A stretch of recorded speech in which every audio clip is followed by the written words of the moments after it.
शनिदेव की व्रत कथा।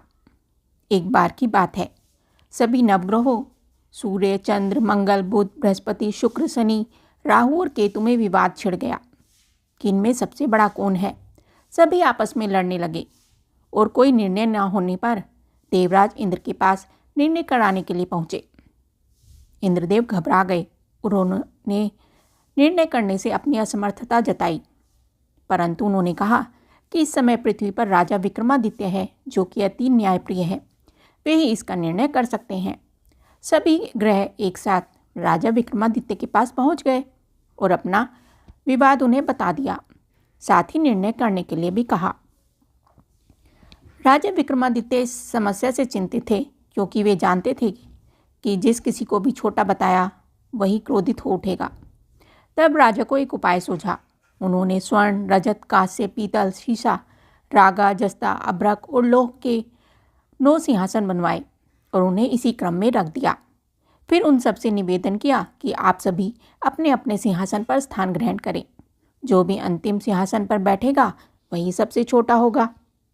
इसके अनुसार लोहे के सिंहासन पर सबसे बाद में होने के कारण शनिदेव सबसे बाद में बैठे, तो वही सबसे छोटे कहलाए। शनिदेव को लगा कि राजा ने यह सब जानबूझकर किया है और वह गुस्से में राजा से बोले, राजा, तू मुझे नहीं जानता।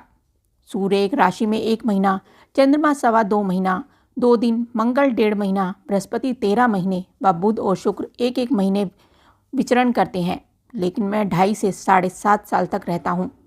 बड़े बड़ों का मैंने विनाश किया है। श्री राम की 7.5 आई तो उन्हें वनवास हो गया। रावण की आई तो उसकी लंका को वानरों की सेना से हारना पड़ा। अब तुम सावधान रहना। ऐसा कहकर क्रोधित होते हुए शनिदेव वहां से चले गए। अन्य देवता तो खुशी खुशी चले गए। कुछ समय बाद राजा की 7.5 आई। तब शनिदेव घोड़ों के सौदागर बनकर वहां आए। उनके साथ कई बढ़िया घोड़े थे।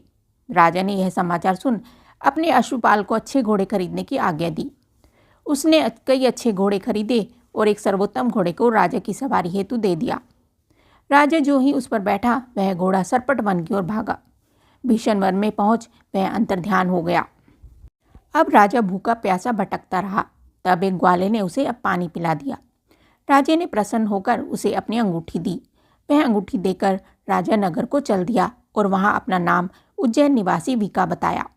वहां एक सेठ की दुकान में उसने जल पिया और कुछ देर आराम किया। भाग्यवश उस दिन सेठ की खूब बिक्री हुई। सेठ उसे खाना खिलाने हेतु खुश होकर अपने साथ घर ले गया। वहां उसने एक खूंटी पर देखा कि एक हार टंगा है, जिसे खूंटी निगल रही है। थोड़ी देर में पूरा हार गायब हो गया। सेठ ने समझा वीका ने ही उसे चुराया है। उसने वीका को कोतवाल के पास पकड़वा दिया। फिर उस नगर के राजा ने भी वीका को चोर समझकर उसके हाथ पैर कटवा दिए और नगर के बाहर फेंकवा दिया। वहां से एक तेली निकल रहा था, जिसे दया आई और उसने वीका को अपनी गाड़ी में बैठा लिया। वह अपनी जीप से बैलों को हाँकने लगा। उस समय राजा की शनि दशा समाप्त हो गई। राजा ऋतु आने पर राजा मल्हार गाने लगा। राजा जिस नगर में था, वहाँ की राजकुमारी मन भावनी को उसका गाना इतना पसंद आया कि उसने मन ही मन प्रण कर लिया कि वह उस राग गाने वाले से ही विवाह करेगी। राजकुमारी ने दासी को राग गाने वाले को ढूंढने भेजा।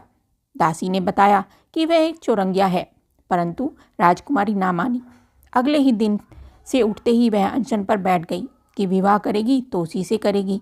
बहुत समझाने पर भी जब राजकुमारी नहीं मानी तो राजा ने उस तेली को बुलवा भेजा और विवाह की तैयारी करने को कहा।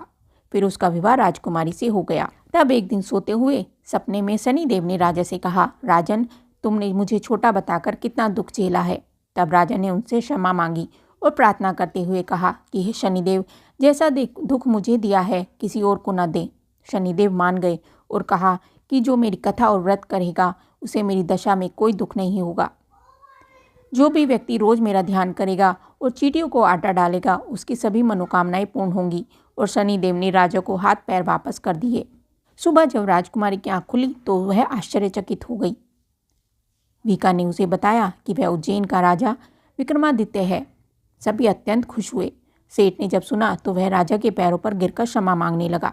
राजा ने कहा कि वह तो शनिदेव का क्रोध था, इसमें किसी का कोई दोष नहीं। सेठ ने फिर भी निवेदन किया कि मुझे शांति तब ही मिलेगी जब आप मेरे घर चलकर भोजन करेंगे। सेठ ने अपने घर भिन्न प्रकार के व्यंजनों से राजा का सत्कार किया। साथ ही सबने देखा कि जो खूंटी हार निगल रही थी वही अब हार उगल रही थी। सेठ ने अनेक मोहरे देकर राजा का धन्यवाद दिया। सेठ ने राजा से अपनी कन्या श्री कंवरी से विवाह करने का निवेदन किया। राजा ने सहज स्वीकार कर लिया। कुछ समय बाद राजा अपनी दोनों रानियों मनभावनी और श्री कंवरी को सभी उपहार सहित लेकर उज्जैन नगरी को चले गए। वहाँ राजा के राज्यवासियों ने सीमा पर खूब आदर सत्कार किया। सारे नगर में दीपमाला बनाई गई। राजा ने घोषणा की कि मैंने शनिदेव को सबसे छोटा बताया था, जबकि असल में वही सर्वोपरि हैं।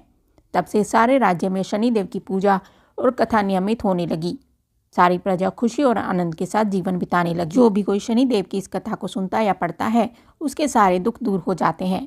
व्रत के दिन इस कथा को अवश्य पढ़ना चाहिए। बोलो शनिदेव की जय। ये कथा आपको कैसी लगी हमें कमेंट करके ज़रूर बताएं। साथ ही वीडियो को लाइक करें, चैनल को सब्सक्राइब करें। धन्यवाद।